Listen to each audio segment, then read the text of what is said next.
तो वापस डिस्प्ले में है, जिनका अधूरा है वो सिलेबस नोट कर लो और साइमल्टेनियसली कुछ इंफॉर्मेशन है वो ध्यान से सुन लो।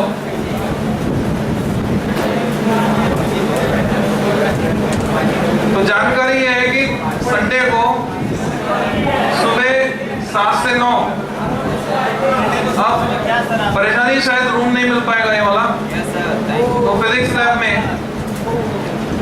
कितने लोग को आना है? वैसे हाथ ऊपर करो। क्या कर रहे?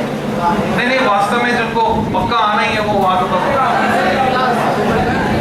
क्योंकि फिजिक्स लैब में लिमिटेड स्पेस है। ठीक है, 7 से 9 यहाँ देखेंगे, यार रूम खाली होगा तो इधर शिफ्ट कर लेंगे। अभी मना कर दिया गया, अभी बोले रूम नहीं है। तो फिजिक्स लैब में 7 से 9 क्लास रहेगी संडे को, ठीक है। इसके अलावा जो इंफॉर्मेशन है ये भी तो बचा हुआ था। इसके अलावा इंफॉर्मेशन ये है कि ये जितनी भी स्लाइड्स हैं अभी तक की फिजिक्स लैब में मैंने टीवी वाले कंप्यूटर पे डाल दी हैं। उसके अलावा वेबसाइट पे अवेलेबल है, तो जो साइट का एड्रेस है वो इसमें बता रहा हूँ। ग्रुप्स में तो भेज दिया मैंने।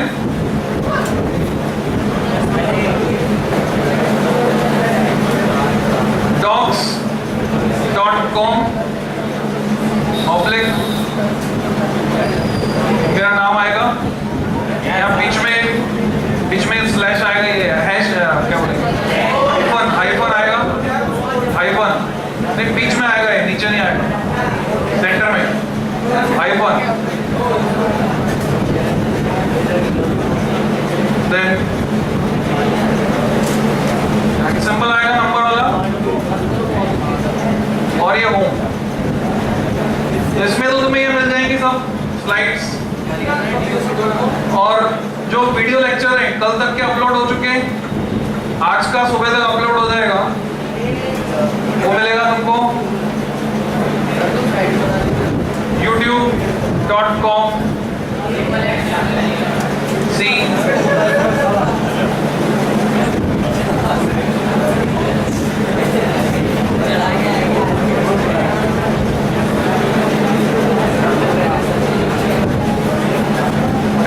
आएगा लास्ट में नाम के बाद।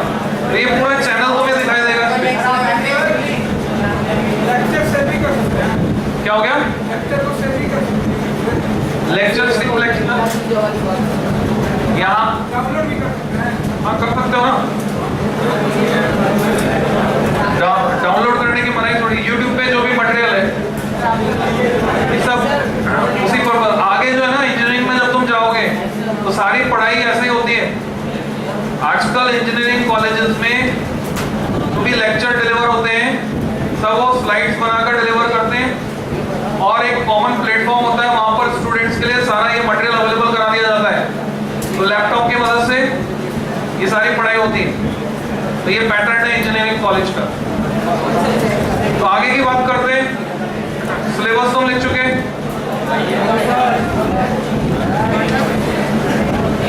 हेडिंग ऑब्जेक्ट्स, डेफिनेशन लिखोगे।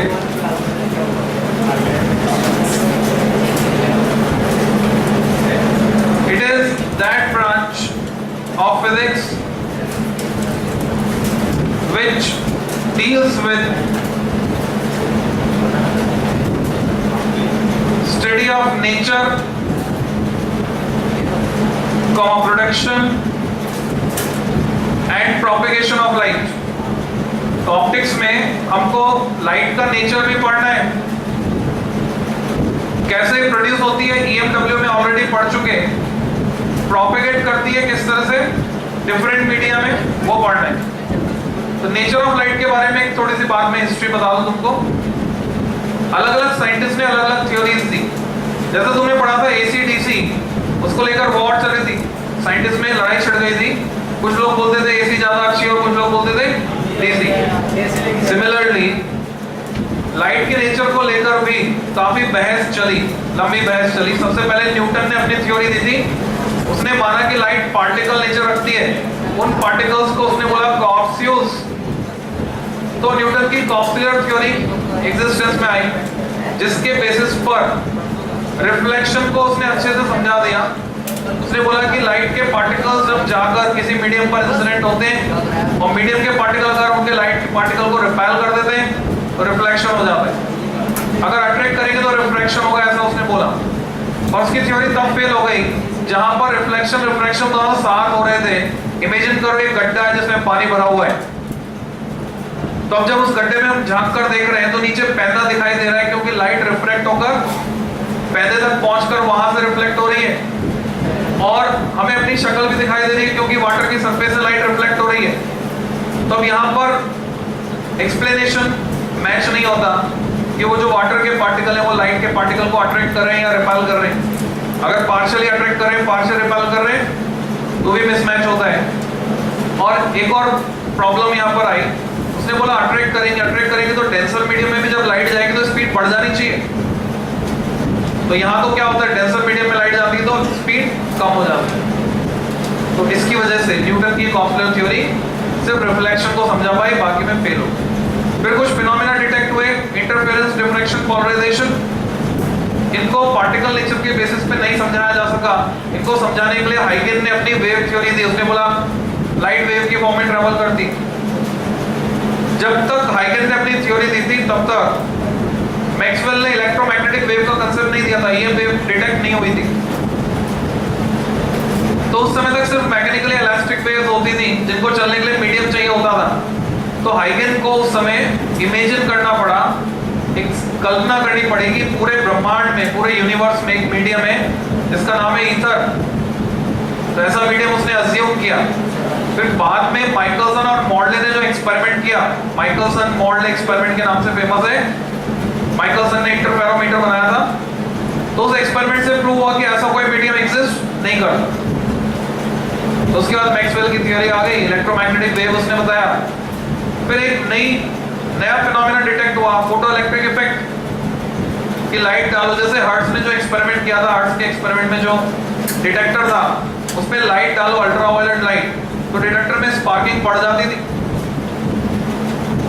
फिर हॉर्बॉक्स ने एक्सपेरिमेंट किया, ये सारी डिटेल आ जाएगी इसमें मॉडर्न फिजिक्स में। हॉर्बॉक्स ने जिंक की प्लेट ली, अल्ट्रावायलेट लाइट डाली उस पर, तो चार्ज हो गई प्लेट। तो यहाँ ये जो फोटो इलेक्ट्रिक इफेक्ट है इसका एक्सप्लेनेशन वेव नेचर के बेसिस पर नहीं दिया जा सका। तो आइंस्टीन ने प्लांक की क्वांटम थ्योरी को यूज किया, और प्लांक की क्वांटम थ्योरी को यूज करके आइंस्टीन ने बोला कि जो लाइट है वो बंडल ऑफ एनर्जी की फॉर्म में ट्रैवल करती है, और उस बंडल को हम कहते हैं फोटोन, जिसमें हर बंडल की एनर्जी h nu। तो फिर से पार्टिकल नेचर आ गया। क्या ये डिस्कस कर चुके हैं इस बैच में? अब जब ये फिर से पार्टिकल नेचर आ गया तो वैज्ञानिक जगत में, साइंटिस्ट कम्युनिटी में इसका मजाक उड़ाया जाना शुरू हो गया। कुछ लोग ऐसे कहने लगे, अच्छा ठीक है ऐसी बात है, इसका मतलब लाइट जो है MWF में तो पार्टिकल की तरह बिहेव करती होगी और TTS में शायद वेव की तरह बिहेव करती होगी और संडे को छुट्टी पर रहती होगी। ये किताब में लिखा हुआ है NCERT। तो अब कंक्लूड किया डी ब्रोगली ने बोला कि नहीं, लाइट में डुअल नेचर है, वो कभी पार्टिकल की तरह और कभी वेव की तरह बिहेव करती है। इसको तुम ऐसे समझ सकते हो जैसे तुम्हारा स्कूल में नाम है सौरभ, घर पे नाम है चिंटू। तो स्कूल में तुम्हारा रोल अलग है, सौरभ का रोल तुम प्ले करते हो और घर में आके चिंटू का रोल प्ले करते हो, एक ही व्यक्ति है। तो लाइट वही है, वेव नेचर भी शो करती है और पार्टिकल। तो कुछ फिनोमेना है जैसे इंटरफेरेंस, डिफ्रैक्शन एंड पोलराइजेशन, उनको हम सिर्फ वेव नेचर से समझा सकते हैं। कुछ फिनोमेना है जैसे photo electric effect and Compton effect. Compton effect हमारे सिलेबस में नहीं, उसको हम पार्टिकल नेचर से समझा सकते हैं। तो ये नेचर ऑफ लाइट के बारे में एलिमेंट्री डिटेल तुमको पता होनी चाहिए। कंटिन्यू करोगे। It has following two main branches, और भी है ब्रांचेस। दो मेन कौन सी है, रे और वेव ऑप्टिक्स। उसके अलावा होती है क्वांटम ऑप्टिक्स, इलेक्ट्रॉन ऑप्टिक्स, वो हमें नहीं पढ़नी।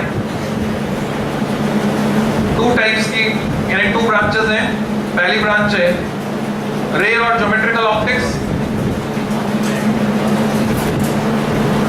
इसमें डैश लगा के लिखोगे concerns itself with the particle nature of light and is based on A. Rectilinear propagation of light. छोटी क्लास में एक एक्सपेरिमेंट तुमसे करवाया गया हो शायद क्लास में, 3 गत्ते लिए उनमें एक छेद कर दिया, तीनों को कुछ दूरी पर रखा, जब तीनों छेद एक सीध में आ जाते थे तो एक तरफ जो मोमबत्ती जला रहे हैं उसकी रोशनी दूसरी साइड से दिखाई देती थी, पर अगर वो एक सीध में नहीं आते थे तो रोशनी दिखाई नहीं देती थी, यानी लाइट चलती है स्ट्रेट लाइन में। The laws of reflection and refraction of light, mirrors के लिए, लेंस के लिए, इनको हम पढ़ेंगे। लेंस और प्रिज्म में रिफ्रैक्शन होता है और मिरर में रिफ्लेक्शन होता है। Laws of reflection and refraction of light. Ray optics में यह भी एक्सप्लेन किया जाता है कि इमेज फॉर्मेशन कैसे होती है, कब रियल इमेज बनती है, कब वर्चुअल इमेज बनती है। It also explains the formation of images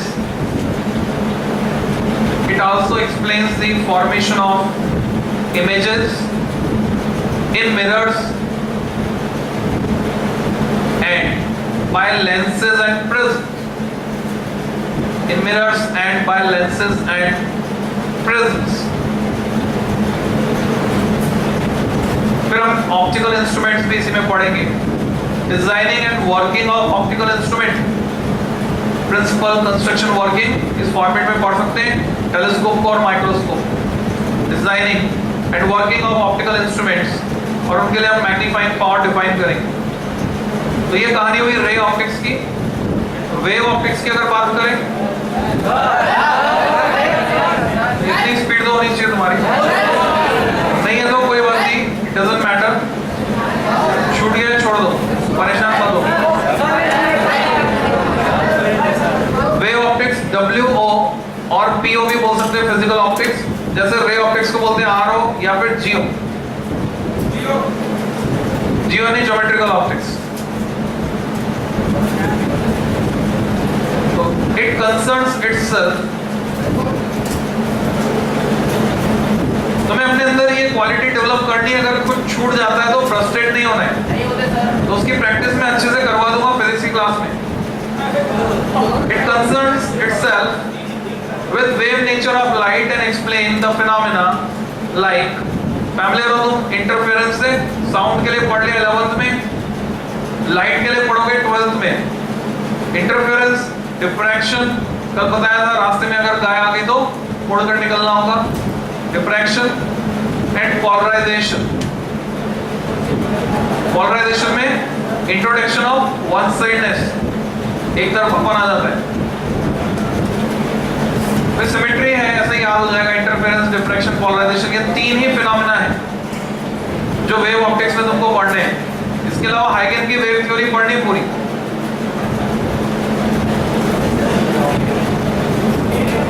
chapter 9 ray optics and optical instrument इस तरह से दिखेगा तुम्हें एनसीईआरटी में। एनसीईआरटी से एज इट इज कॉपी किया है। अब तुम्हें हेडिंग लगाना है, reflection of light. Heading reflection of light. तुम्हारे पास ऑप्शन है, एक तो जैसा डायग्राम दिख रहा है वैसा बना सकते हो, दूसरा जैसा मैं बना रहा हूं वैसा बना सकते हो। देखो बातचीत करने की छूट नहीं है,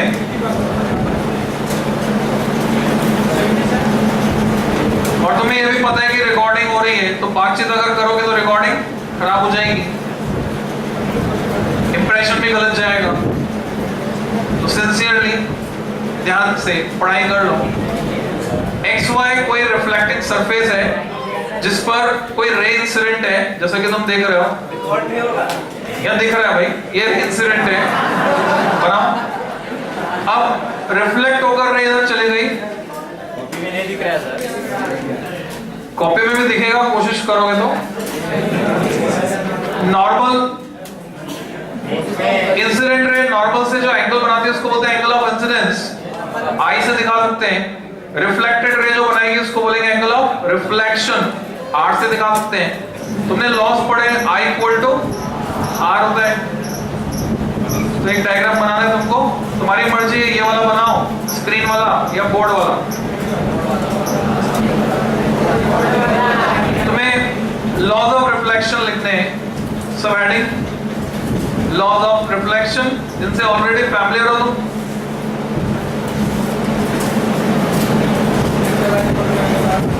जो क्वांटिटी ब्रैकेट में वो नहीं लिखनी, फर्स्ट पॉइंट लिख सकते हो angle I equal to angle R, it is sufficient, no need to write the theory. तुम्हें यहां सीखना है आज के लेक्चर में कि एनसीईआरटी में कैसे दिया हुआ है और एग्जाम में उसको इंटरप्रेट करके कैसे लिख के आना है। एग्जाम में भी इतनी लंबी डिटेल लिखने की जरूरत नहीं है। अगर तुम्हारा सीबीएसई बोर्ड है तुम सिर्फ लिख सकते हो angle I equal to angle R, और अगर तुम्हारा स्टेट बोर्ड है, बिहार बोर्ड या आरबीएसई है, तो तुम जितना डिस्क्राइब करोगे थोड़ा अच्छा है, तो डिस्क्रिप्शन के साथ लिखना है स्टेट बोर्ड में। Second point, incident ray, reflected ray at the normal at the point of incidence all lie in same plane. ये तुम्हें अच्छे से रटा हुआ है, इसके लिए बोर्ड पे देखने की जरूरत नहीं है, तुम खुद मन से लैंग्वेज बना के लिख सकते हो। तो यहाँ पर तो हमने सिर्फ पढ़े हैं, इनको डिराइव करेंगे वेव ऑप्टिक्स में। वेव ऑप्टिक्स जब पढ़ोगे तो ये दोनों लॉज हम डिराइव करेंगे। इसके बाद लिख लो, अभी तो तुम्हारे पास टाइम है, आराम से लिखो। टर्मिनोलॉजी से फैमिलियर होना है, अभी इसको लिखना नहीं है, सुनना है और समझना है बस। टर्मिनोलॉजी में कुछ भी लिखना नहीं है, सुनना है, समझना है। शायद तुम्हें समझ में कम आ रहा है या कंट्रोल खो चुके हो, बुढ़ापा आ गया है। तुम्हें चुप रहना है, आपस में कोई बात नहीं करनी है। No comments, be sincere. Normal किसे कहते हैं? नॉर्मल अगर हम बात करें कर्व सरफेसेस की, curve surface in the sense plane mirror की तो बात नहीं कर रहे, सीधे तुम्हारे सिलेबस में स्फेरिकल मिरर है। तो अगर टर्मिनोलॉजी को समझना है तो इस डायग्राम को समझो। लॉजिकल सीक्वेंस में ऐसे कई डायग्राम हमको बनाने हैं, तो सभी में ये जो पार्ट एक्सपोज टू एयर है ये मिरर है, ये एक स्फीयर का हिस्सा है। अगर इस स्फीयर के इस हिस्से पर मैंने बाहर की तरफ, जिसको कहते हैं बल्ज्ड पोर्शन, वहां पॉलिश कर दी तो बनेगा कॉनकेव मिरर, और अगर अंदर की साइड पॉलिश कर दूंगा तो बनेगा कॉन्वेक्स मिरर। अब ये जितना हिस्सा ओपन टू लाइट है, एक्सपोज टू लाइट, यहां से लेकर यहां तक, इसमें सेंटर, ज्योमेट्रिक सेंटर को हम P से दिखाते हैं, इसको कहते हैं पोल। यहां पर मैं सिंबल लगाऊंगा M, यहां M डैश, तो मैं ऐसे कह सकता हूं MP M dash is aperture. एक टर्म होती है aperture, and aperture is different from diameter. फिर भी बोर्ड लेवल पर हम अपर्चर और डायमीटर को सेम मान लेते हैं। अपर्चर जनरली नापा नहीं जाता, कम है कि ज्यादा, बस ये बात की जाती है। डायमीटर को न्यूमेरिकली नापा जाता है। अपर्चर को डील किया जाता है क्वालिटेटिवली, डायमीटर को क्वांटिटेटिवली बोर्ड लेवल पे। बाकी दोनों में न्यूमेरिकल रिलेशन निकाल सकते हैं। अगर मैं इस स्फीयर का सेंटर लोकेट करता हूं, उसको बोलते हैं सेंटर ऑफ कर्वेचर। अगर मैं एक लाइन को ज्वाइन करता हूं C से P को, इसको बोलते हैं प्रिंसिपल एक्सिस। P और C का जो सेंटर होता है वो क्या होता है? फोकस। P से F तक की डिस्टेंस को स्मॉल f से दिखाते हैं, ये होती है फोकल लेंथ। अगर कोई रे इंसिडेंट है parallel to principal axis, after reflection focus से जाएगी। तो अगर मैं C से एक line incident, point of incidence, incidence point, या इसको बोलेंगे इंसिडेंट रे B है, तो A को ज्वाइन करते हुए अगर एक लाइन ऐसे खींचता हूं तो ये नॉर्मल है, जितना एंगल ये होगा उतना ही ये होगा, यानी जितनी भी रेडियस है वो सब क्या है? नॉर्मल। तो वही लिखा हुआ है, normal is along the radius, the line joining the centre of curvature of the mirror to the point of incidence. Geometric centre of a spherical mirror is called pole. Why is that of spherical lens? Lens को साथ में चलाएं तो lens का जो geometric centre होता है उसको बोलते हैं ऑप्टिक सेंटर या ऑप्टिकल सेंटर, दोनों सही। The line joining the pole at the center of curvature is called principal axis. फिर assumption है कि हम जितनी भी डीलिंग करेंगे यहाँ पर रे डायग्राम डिफरेंट, सब में हम मान के चलेंगे कि रेज पैराएक्सियल हैं। पैराएक्सियल रेज वो रेज होती हैं जो या तो एंगल बनाए छोटा, थीटा एंगल बहुत छोटा बनाए, या प्रिंसिपल एक्सिस के पास आए। तो प्रिंसिपल एक्सिस के पास में जो रेज होती है उनको बोलते हैं पैराएक्सियल। तो इसके कॉन्ट्रेरी जो रेज होती है उनको बोलते हैं मार्जिनल रेज, ये दूर होती हैं। पैराएक्सियल प्रिंसिपल एक्सिस के पास, मार्जिनल रेज प्रिंसिपल एक्सिस से दूर या लार्ज एंगल बनाती है। तो हमें मार्जिनल रेज को डील नहीं करना है बोर्ड लेवल पे, हमें डील करना है सिर्फ पैराएक्सियल रेज को जो पैरेलल टू प्रिंसिपल एक्सिस है। ऐसा जरूरी नहीं है, पर प्रिंसिपल एक्सिस के पास में और छोटा एंगल बना रही है ऐसा जरूरी है।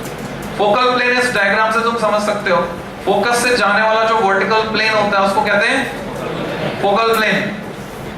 फिर जो डिस्टेंस है, तुम में से बहुत लोग गलती करते हैं, जो फोकल लेंथ है इसको स्मॉल f से दिखाना है और ये f ये वाला ही बनेगा और कोई f नहीं चलेगा। इसको अगर कैपिटल F से दिखाया तो गलत है, कैपिटल F से फोकस को दिखाया जाएगा। नोटेशन एग्जैक्टली यही यूज करने दो। स्मॉल f मतलब फोकल लेंथ, कैपिटल F मतलब फोकस। रेडियस ऑफ कर्वेचर को कैपिटल R से हम दिखाएंगे।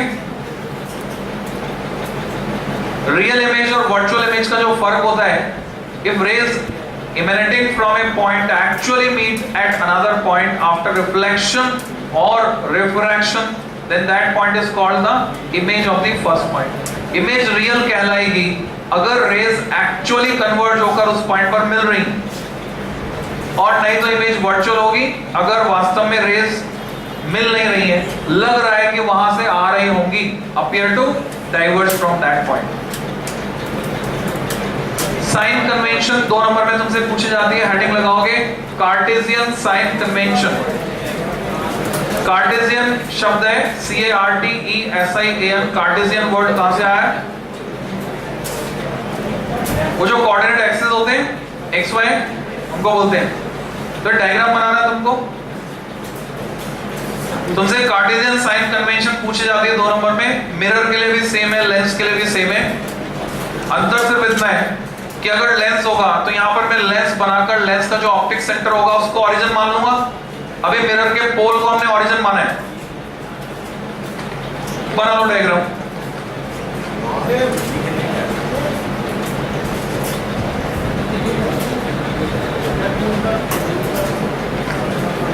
और छूट जाए तो परवाह मत करो, क्योंकि एनसीईआरटी में सेम यही डायग्राम है, फिगर 9.2, वहां से देखकर तुम कंप्लीट कर सकते हो। जो मोटा मोटा समझने का है कि इंसिडेंट लाइट की जो डायरेक्शन है, उस डायरेक्शन में जो भी डिस्टेंस नापोगे वो सब पॉजिटिव होंगी। जो भी डिस्टेंसेस तुम इंसिडेंट लाइट के अपोजिट डायरेक्शन में नापोगे, डिस्टेंसेस नापी जाएंगे पोल से, तो अपोजिट डायरेक्शन में नापोगे सब नेगेटिव होंगी। जितने भी डिस्टेंसेस प्रिंसिपल एक्सिस के ऊपर नापेंगे वो पॉजिटिव होंगे और नीचे नापेंगे वो नेगेटिव होंगे। बोर्ड में मैक्सिमम डायग्राम इसी तरह से मिलेंगे कि इंसिडेंट रे जा रही होगी लेफ्ट टू राइट, पर कंपटीशन में किसी भी ओरिएंटेशन में इसको लिया जा सकता है। इवन पोल जो है ज्योमेट्रिक सेंटर के बजाय कोई भी पॉइंट ले सकते हैं। कोई भी पॉइंट जिसको पोल लेंगे, सी से पी को ज्वाइन करेंगे तो वो प्रिंसिपल एक्सिस हो जाएगा। प्रिंसिपल एक्सिस का हॉरिजॉन्टल होना जरूरी नहीं। बन गया? कोई बात नहीं, एनसीईआरटी में है। तो स्पीड बढ़ाओ। कंपटीशन का मतलब क्या है? फिर तुम कंपटीशन की तैयारी कैसे कर रहे हो? कंपटीशन मतलब पिछली बार जिस स्पीड से बनाया था इस बार उससे ज्यादा स्पीड से बनाना है, इसी का मतलब है कंपटीशन। कार्टेशियन साइन कन्वेंशन में 3 पॉइंट्स तुमको लिखने हैं। समझ के लिखोगे तो बड़ा आसान है। फर्स्ट पॉइंट, जरूरी नहीं कि ये लैंग्वेज लिखो, लैंग्वेज इससे काफी शॉर्ट की जा सकती है, वही तुम्हें समझना है लैंग्वेज कैसे शॉर्ट हो जाती है। पहला point, all distances are measured from the pole, all distances are measured from the pole of the mirror or optical center of the lens. Pole of the mirror or optical center of the lens taken as origin. मैं बात कर रहा था language कम करने की, पर मैंने यहाँ पर लैंग्वेज बढ़ाई है। ऐसा भी करना पड़ता है, कंपेंसेट करना पड़ता है। Taken as origin. Second point, the distance is measured along incident ray. Distance is measured along incident ray are taken positive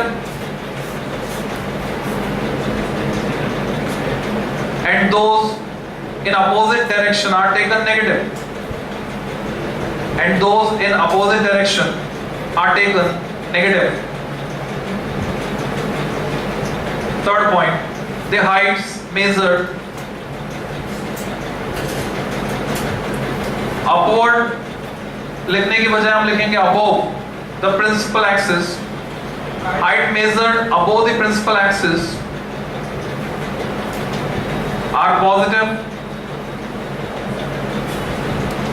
while those below are negative. While those below are negative. जो नीचे की तरफ है वो negative. और इसमें तुम ऐसा मान सकते हो क्योंकि कार्टेशियन साइन कन्वेंशन है, तो जो डिस्टेंसेस पॉजिटिव y डायरेक्शन में पॉजिटिव, जो नेगेटिव y डायरेक्शन में वो नेगेटिव, जो पॉजिटिव x में पॉजिटिव, जो नेगेटिव x में वो नेगेटिव, प्रोवाइडेड रे आ रही है नेगेटिव x से पॉजिटिव x की तरफ। हाँ बोलो क्या? हाँ वाइस वर्सा लिख सकते हो, बिल्कुल सही है, लिख सकते हो। यही तो तुम्हें बताया कि तुम बहुत कुछ जानते हो, उसका इस्तेमाल करना सीखो। साइन कन्वेंशन की जरूरत क्या है? साइन कन्वेंशन नहीं ले तो क्या हो जाएगा, क्या नुकसान हो जाएगा, और साइन कन्वेंशन लेने से फायदा क्या हो जाएगा, तो समझना है तुमको, लिखना नहीं, समझना है।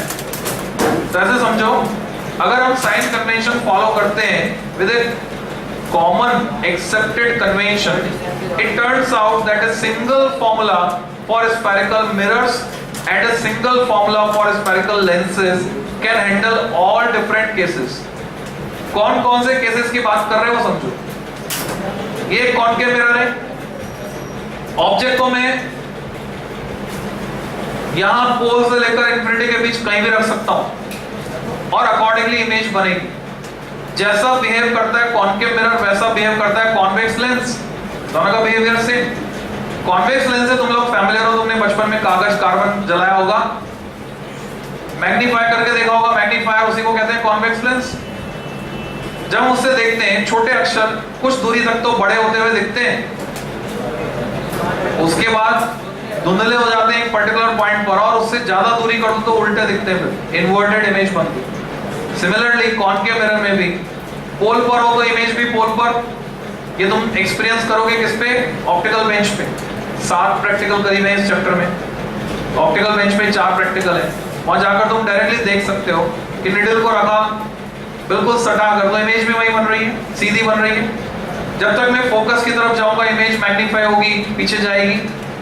जब मैं फोकस पे पहुंच जाऊंगा इमेज चले जाएगी उधर इंफिनिटी पर।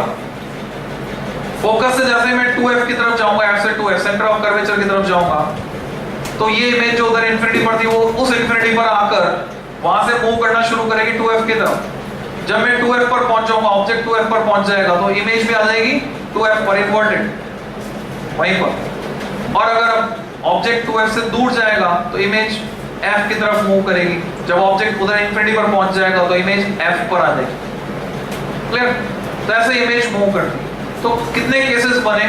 अगर मैं कॉनकेव मिरर की बात करूं, जब तक इमेज सीधी थी टिल फोकस, ऑब्जेक्ट रखा था पोल से फोकस के बीच में, जब तक इमेज सीधी थी तो हम बोलेंगे वो वर्चुअल है। तो कॉनकेव मिरर वर्चुअल इमेज बना सकता है। जब इमेज इन्वर्टेड हो गई, उल्टी हो गई, तो हम बोलेंगे रियल है, क्योंकि वो वास्तव में वहां पे रेज मिलती। तो कॉनकेव मिरर रियल इमेज भी बना सकता है। तो 2 केस तो ये हो गए।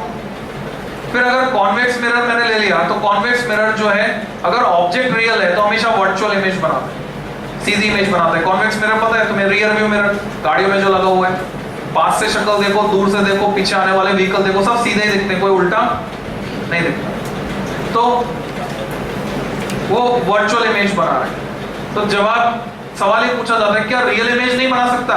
तो जवाब है बना सकता है स्पेशल सिचुएशन में, अगर ऑब्जेक्ट वर्चुअल हो। वर्चुअल ऑब्जेक्ट का मतलब क्या होता है? मुझे यहाँ मोमबत्ती दिख रही है किसी ऑप्टिकल इंस्ट्रूमेंट के कारण, पर मैं जब यहाँ से हाथ चलाता हूँ यहाँ कोई मोमबत्ती नहीं है। अगर इस मोमबत्ती की इमेज कोई दूसरा ऑप्टिकल डिवाइस बना है, मान लो कॉन्वेक्स मिरर बना रहा है इस मोमबत्ती की इमेज, तो पॉसिबिलिटी है ये वर्चुअल ऑब्जेक्ट की तरह काम करेगी इसके लिए, और उसकी इमेज रियल बन सकती है। तो जो वर्चुअल ऑब्जेक्ट होता है वो वास्तव में ऐसी रेज होती हैं जो वहां पर हमें लगता है सिर्फ आवाज होता है, वहां कुछ होता नहीं। तो वो वर्चुअल ऑब्जेक्ट बोर्ड सिलेबस में हमारे नहीं, मतलब बोर्ड में हमें वर्चुअल ऑब्जेक्ट को डील नहीं करना। तो कहानी खत्म। तो कुल मिला के कितने केस में? तीन केस मिरर के लिए हुए, 3 ही लेंस के लिए हुए। तो 3 के 3 फॉर्मूले बनेंगे,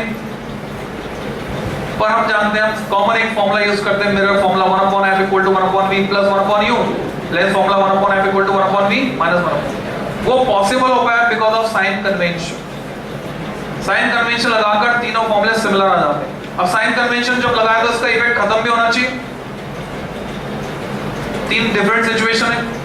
तो जब न्यूमेरिकल सॉल्व करते हैं हम वापस से फॉर्मूले में जब वैल्यू पुट करते हैं, मान लो तुम्हें f पता करना है, u और v पता है, तो तुम u और v तो साइन के साथ रखोगे, f का साइन अपने आप कैलकुलेट होकर आएगा। तो जब तुम u और v साइन के साथ रखते हो तो साइन कन्वेंशन लगाने से जो इफेक्ट आया था फॉर्मूले में, वो इफेक्ट रिवर्स हो जाता है, साइन कन्वेंशन का असर खत्म हो जाता है, वो पर्टिकुलर सिचुएशन के लिए हमें कंडीशन मिल जाती है, वैल्यू मिल जाती है पर्टिकुलर सिचुएशन। तो ये साइन कन्वेंशन की इंपॉर्टेंस है जो धीरे धीरे और समझ में आएगी तुम्हें आगे। हेडिंग लगा सकते हो तुम, एग्जैक्टली ये नहीं लगाना है। हेडिंग दूसरा है relation between focal length and radius of curvature for spherical mirror. Relation between focal length and radius of curvature. अब शॉर्ट में लिखना था तो क्या लिखते हैं? Small F and capital R. जो समझदार बच्चे हैं, जो होशियार बच्चे हैं, उनकी होशियारी इसी में है। तो तुम अगर होशियार कहलाना चाहते हो तो small F and capital R, तभी तुम साथ साथ लिख पाओगे। पहले तो पहचान लो फोकस कैसे होगी। जो रेस पैरेलल आ रही है फोकस होगी, कॉनकेव मिरर ने फोकस कर दिया, ये रियल फोकस है और ये वर्चुअल फोकस। ऐसा लगता है कि यहां से आ रही है। तो 2 नंबर में डेरिवेशन करना है सब heading to show that small f = r/2 bracket में 2m, 2 नंबर का डेरिवेशन।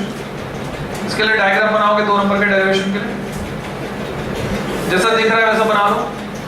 ये कोई मिरर, कॉनकेव मिरर, तुम चाहो तो कॉन्वेक्स भी बना सकते हो, डजंट मैटर, दोनों का डेरिवेशन सेम है, लैंग्वेज में कोई चेंज नहीं आएगा। जिसको जो पसंद हो, जिसको कॉनकेव मिरर पसंद है कॉनकेव बनाओ, जिसको कॉन्वेक्स पसंद है कॉन्वेक्स बनाओ, कोई सा एक, दोनों नहीं। ये कोई रे आई जो पॉइंट एम पर इंसिडेंट है, इधर आई पॉइंट एम पर इंसिडेंट है, आफ्टर रिफ्लेक्शन फोकस से पास होगी, आफ्टर रिफ्लेक्शन ऐसा लगेगा फोकस से आ रही। अगर मैं C को M से ज्वाइन करता हूं, C को M से ज्वाइन करता हूं तो इसको बोलेंगे नॉर्मल। तो अगर ये नॉर्मल है तो इंसिडेंट रे जो एंगल बना रही है उसको थीटा मार्क किया, तो रिफ्लेक्टेड रे भी बनाएंगे, एंगल ऑफ रिफ्लेक्शन भी होगा थीटा। तो ज्योमेट्री से देखोगे C पर बनने वाला एंगल ये भी थीटा होगा, अल्टरनेट एंगल है। जो M पर बनने वाला उसका अल्टरनेट एंगल ये भी थीटा। तो जब तुम देखोगे F पे बनने वाला एंगल तो 2 थीटा हो जाएगा, इन दोनों को मिला दो। 2 पैरेलल लाइन को एक ऑब्लिक लाइन कट करती है तो alternate angle 2 theta. Additional construction हमने ये किया कि M से एक परपेंडिकुलर डाला प्रिंसिपल एक्सिस पर, MD, D है परपेंडिकुलर का फुट। इसकी जरूरत इसलिए पड़ रही है कि मिरर को स्मॉल अपर्चर का मानते हुए हम D और P दोनों पॉइंट को कोइंसाइड करा देंगे जरूरत पड़ने पर, क्योंकि ट्रिग्नोमेट्रिक रेशियो अगर मैं यूज करता हूं tan थीटा, तो tan थीटा यहां पर होगा MD perpendicular upon base CD। पर मुझे CD डिस्टेंस नहीं चाहिए, मुझे डिस्टेंस ऑफ पोल से नापनी, मुझे CP चाहिए। तो मैं बोलूंगा जो CD है वो CP के बराबर है। इसी तरह से जब मैं tan 2 थीटा निकालूंगा तो वो मिलेगा MD अपॉन FD, तो FD को मैं लिख दूंगा FP। तो अब देखो कैसे डेरिवेशन करना है, डायग्राम बन गया होगा। ये एक अच्छी खबर तुमने सुनाई। देखो इतनी सारी थ्योरी एनसीईआरटी में लिखी हुई है, पर जो सीबीएसई वाले बच्चे हैं, स्टेट बोर्ड वालों को तो पूरा लिखना है, जो सीबीएसई वाले बच्चे हैं उनको सिर्फ ये लिखना है ज्योमेट्री ऑफ रिफ्लेक्शन। लिखो geometry of reflection of an incident ray is as shown in figure. बाकी डिटेल नहीं लिखनी है, स्टेट बोर्ड वालों को डिस्क्राइब करना है। अच्छा इसकी परवाह मत करो कि ये डिटेल क्या है, तुम्हें बस वो डायग्राम को डिस्क्राइब करना है, उसमें कौन है क्या है, तो अपनी लैंग्वेज में तुम डिस्क्राइब कर सकते हो। सीधे मैथमेटिक्स पे आओगे, लिखोगे here triangle MCP, sorry angle MCP, मैं क्या साइड से देख रहा हूँ साफ दिखता है, angle MCP equal to theta and angle MFP equal to 2 theta.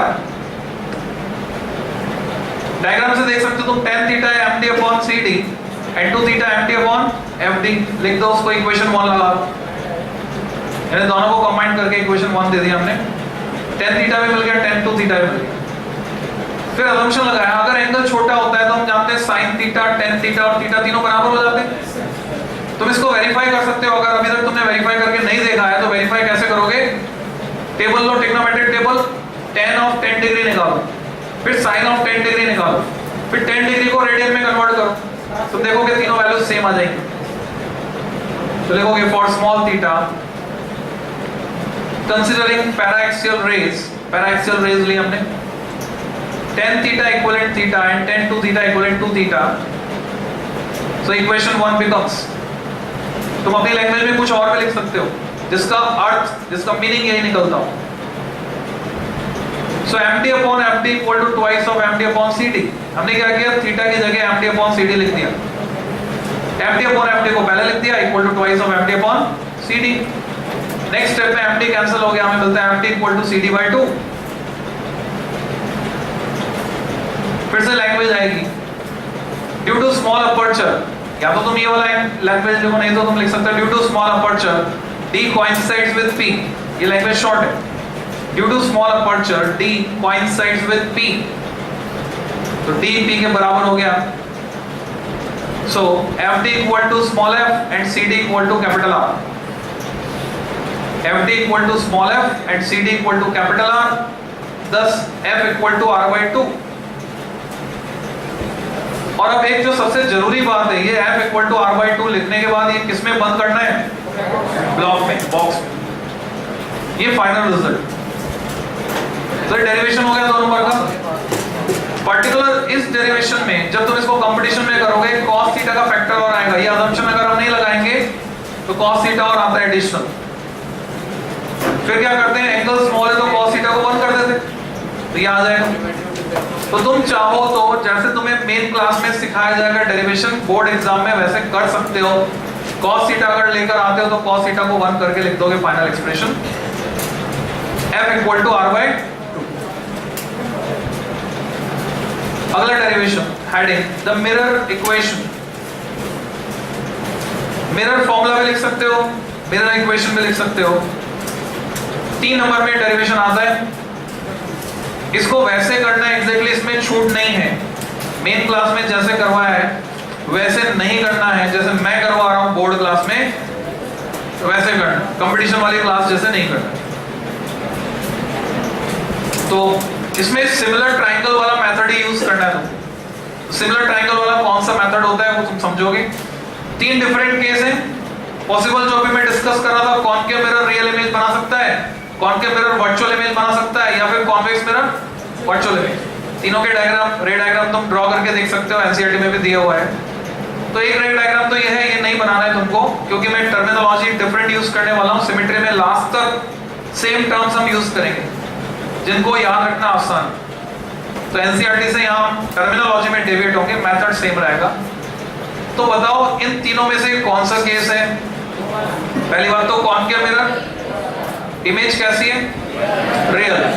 तो कॉनकेव मिरर रियल इमेज के लिए हम करने वाले, ब्रैकेट में लिख दो कॉनकेव मिरर रियल इमेज। एक केस ही करेंगे डिराइव,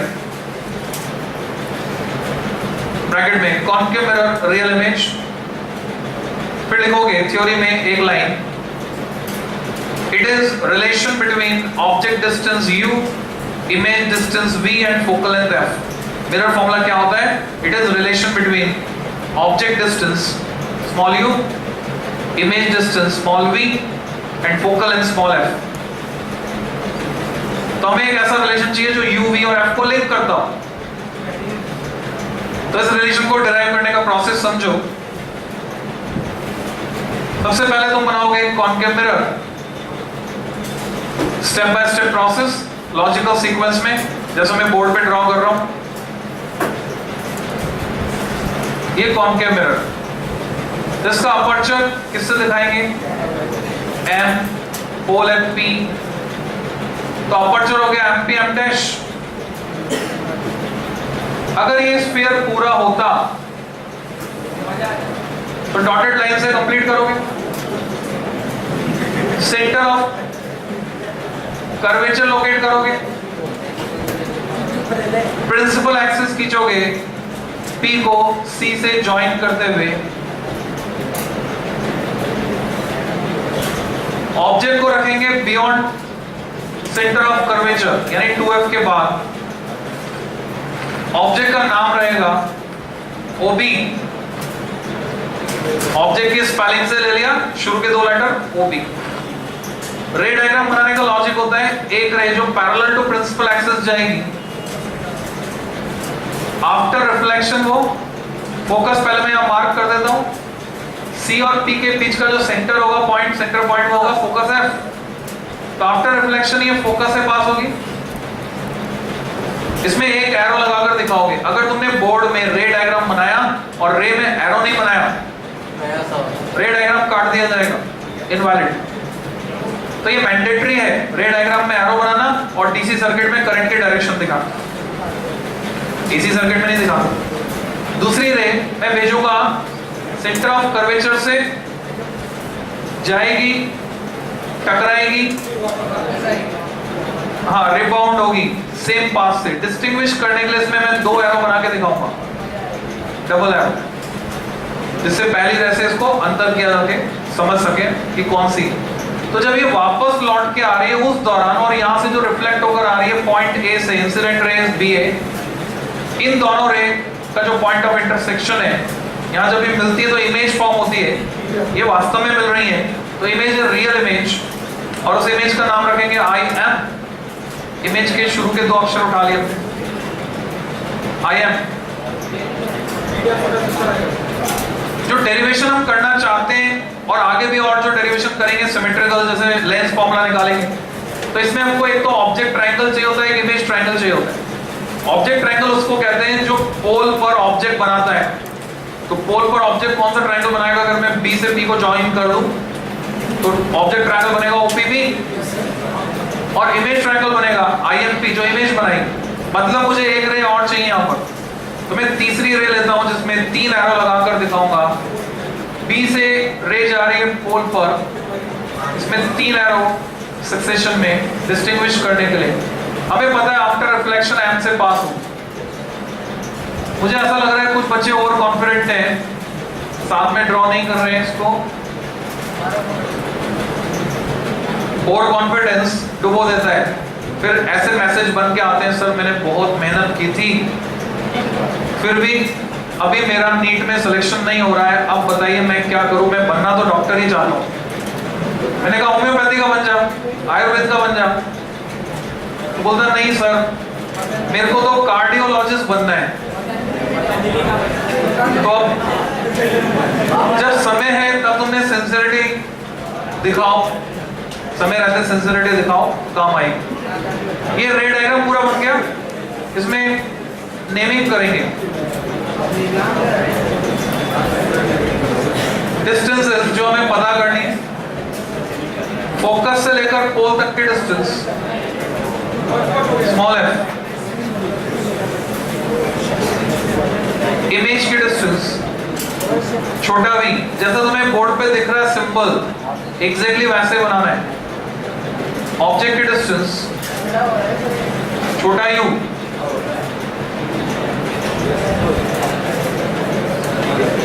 अब डेरिवेशन स्टार्ट कर सकते हैं हम। लैंग्वेज देखोगे, इसका मतलब तुमने बातें करने में टाइम खराब किया। तो जब मैं हर एक स्टेप बाय स्टेप प्रोसेस बता रहा हूं तो तुम क्या कर रहे हो उस दौरान?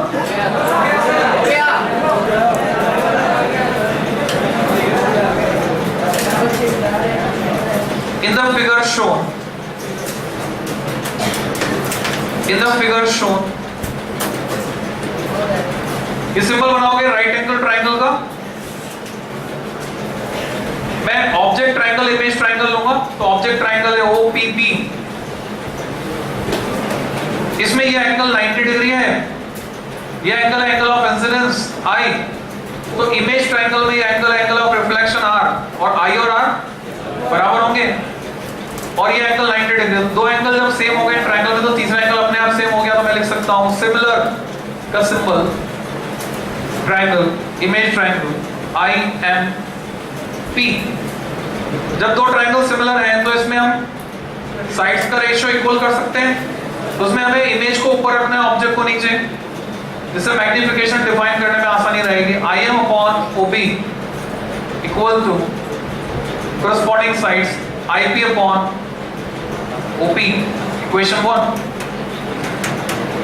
नाम से ही पता चल रहा है, I इमेज P पोल यानी ये V है, O ऑब्जेक्ट P पोल यानी ये U है। तो ये U और V तो हमको चाहिए, पर IM OB हमको नहीं चाहिए। इनको हटाने के लिए इसमें और जुगाड़ देखना पड़ेगा।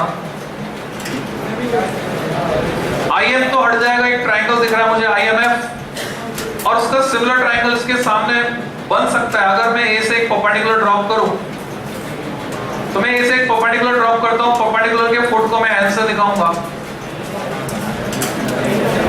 इस डायग्राम में एक प्रॉब्लम है, अगर तुम डिटेक्ट कर पा रहे हो, एक M यहां आ रहा है, एक M यहां आ रहा है, तो हम चेंज कर देंगे इसको M डैश, इसको कर देंगे M डबल डैश, तो ये M रहने देंगे इमेज का। अब मुझे जो दो ट्रायंगल दिख रहे हैं, यहां पर ये दिख रहा है FNA, वो IMF के सिमिलर है, और यहां से ये जो NA है वो OB के बराबर है, इससे काम चल जाएगा। तो तुम लिखोगे also right angle triangle IMF similar, दूसरा राइट एंगल ट्रायंगल FNA। तो फिर से साइड्स का ratio, so IM upon NA equal to IF upon FP। अब यहां पर IF नहीं चाहिए हमको, तो IF को कन्वर्ट कर दूंगा। दूसरा ये जो FP नहीं आ रहा है, एक्चुअल में FN आ रहा है, इसको भी कन्वर्ट करना पड़ेगा FP में। तो तुम लिख सकते हो अगली स्टेप में हमें NA भी नहीं चाहिए। NA तो डायरेक्टली हमें पता है NA किसके बराबर है, OB। FN किसके बराबर है, FP। क्यों? रीजन दोगे, स्मॉल अपर्चर, अपर्चर बहुत स्मॉल है, सो N coincides with P, ये विद का शॉर्ट फॉर्म, C के ऊपर बार। और इसके अलावा तुम्हें पता है IF को कन्वर्ट करोगे, IF को लिख सकते हैं हम ब्रेक करके IP माइनस FP।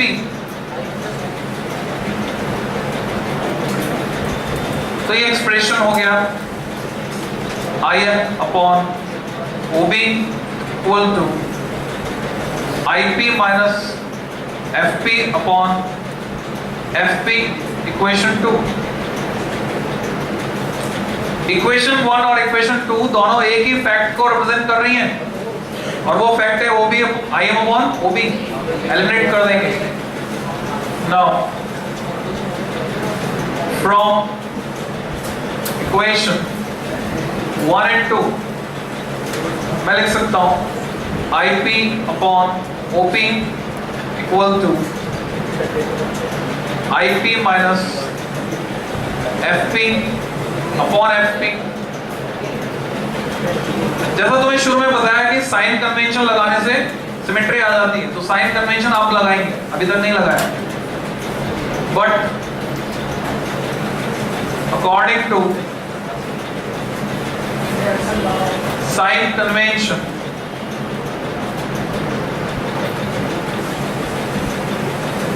तुम देख रहे हो सारी डिस्टेंस पोल से जो नाप रहे हैं हम F, V और U, तीनों ही अपोजिट टू इंसिडेंट रे, यानी तीनों कैसी होंगी, नेगेटिव। मुझे पता है IP, I image P pole, ये minus V। OP, O object P pole minus U, and FP, F focus P pole minus F। Values रख देंगे, इधर आएगा minus V upon minus U। इधर तीनों में माइनस कैंसिल कर दिया हमने, तीनों के माइनस कॉमन लेके IP की जगह V minus F upon F। ये ऊपर नीचे माइनस आपस में कैंसिल हुए, क्रॉस मल्टीप्लाई किया, FV equal to UV minus UF, पूरी इक्वेशन को यूवीएफ से डिवाइड कर दिया तो हमें मिलता है 1/u equal to 1/f minus 1/v। Final format इसका फैमिलियर फॉर्मेट तो मिलता है 1/f equal to 1/v plus 1/u। इसको ब्लॉक में बंद कर दोगे, इसी को कहते हैं मिरर फॉर्मूला या मिरर इक्वेशन। तो डेरिवेशन है 3 नंबर का। किसी भी स्टेप में डाउट है पूछ लो।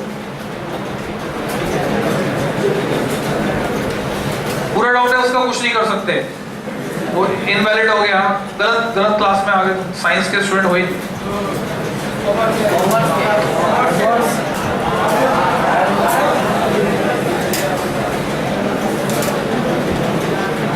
क्लियर? यहां पर हम डिफाइन करते हैं मैग्निफिकेशन। अब आगे की डिटेल सिर्फ सुननी है, लिखनी नहीं है, ध्यान से सुनो। ये तो आ गया रिलेशन, इसको बोलते हैं मिरर इक्वेशन।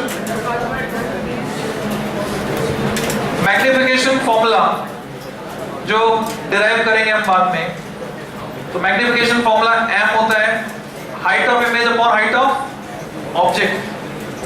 उसको हम लिख सकते हैं, अगर इमेज की हाइट को मैं h डैश से दिखाऊं, उसको दिखाऊं s से, तो लिख सकते हैं h डैश अपॉन h। ये कुछ बच्चों को अगली बार से क्लास से बाहर निकाल दूंगा। Yes sir. मेरे को भीड़ नहीं चाहिए, मुझे ऐसे बच्चे चाहिए जो सिंसियरली पढ़े, आउटपुट चाहिए। तो h डैश नीचे की तरफ नापा गया h, ऊपर की तरफ, तो h dash negative h positive. वो किसके बराबर हो जाएगा? अगर ये इमेज ट्रायंगल है, वो ऑब्जेक्ट ट्रायंगल है, तो v अपॉन u के बराबर हो जाएगा, जबकि v और u दोनों ही नेगेटिव है। तो अगर मैं यूं कहता हूं कि मैग्निफिकेशन है h डैश अपॉन h, तो वो हो जाएगा v अपॉन u, माइनस में लेना पड़ेगा क्योंकि h डैश और h का जो माइनस साइन है वो इधर आ जाएगा, v और u।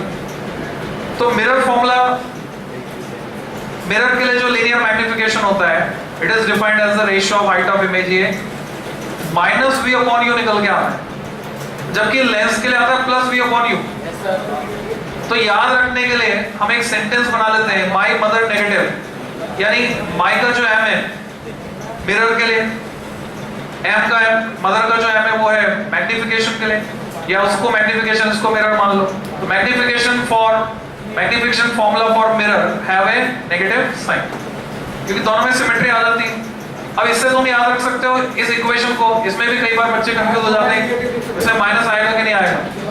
तो जिसके लिए मैग्निफिकेशन में माइनस आता है, उसकी इक्वेशन में माइनस नहीं आता।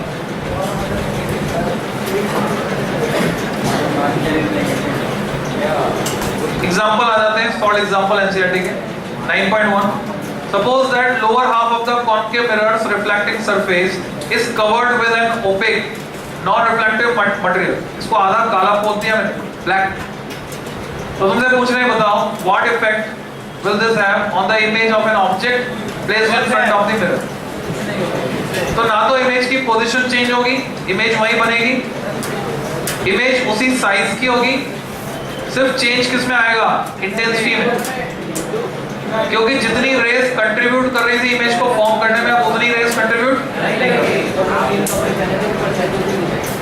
अगला शॉर्ट एग्जांपल 9.2, ये मोबाइल फोन, इसको रखा गया है अलोंग द प्रिंसिपल एक्सिस, जैसा तुम देख रहे हो। अब तुमसे पूछ रहे हैं इमेज डिस्टॉर्टेड क्यों बन रही है? मोबाइल फोन तो शेप में है, उसकी इमेज शेप में नहीं है। तो उसका लॉजिक हम ये देते हैं, कॉनकेव मिरर है, कोई प्लेन मिरर तो है।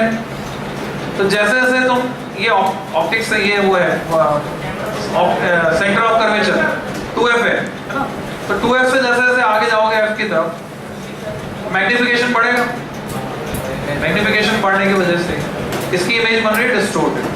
तो ये तुम सॉल्व एग्जांपल अपने आप पढ़ सकते हो, पढ़ने पर तुम्हें कुछ चीजें समझ में आएंगी। जैसे अगला जो सॉल्व एग्जांपल है वो न्यूमेरिकल है, उसको तुम अगर करके देखोगे एग्जांपल 9.3 को, जो कि न्यूमेरिकल है, जिसमें इस फॉर्मूले को यूज करना है अलोंग विद साइन कन्वेंशन, समझ में आएगा। नेक्स्ट स्टेप पे जब भी मैं इसको पढ़ाऊंगा मैं इसको डिस्कस करूंगा, पर इसमें सबसे ज्यादा इंपॉर्टेंट जो सॉल्व एग्जांपल है वो है ये ड्राइवर जो बैठा है, while sitting in a park 9.4. It is very important example. इसको हम डिटेल में डिस्कस करेंगे जब भी इसका नंबर लेंगे. नेक्स्ट टर्न से मैं पढ़ाऊंगा modern physics, dual nature of matter and radiation. इसको यहाँ पर बीच में ड्रॉप करेंगे. संडे को तुम आ सकते हो 7 से 9. Thank you.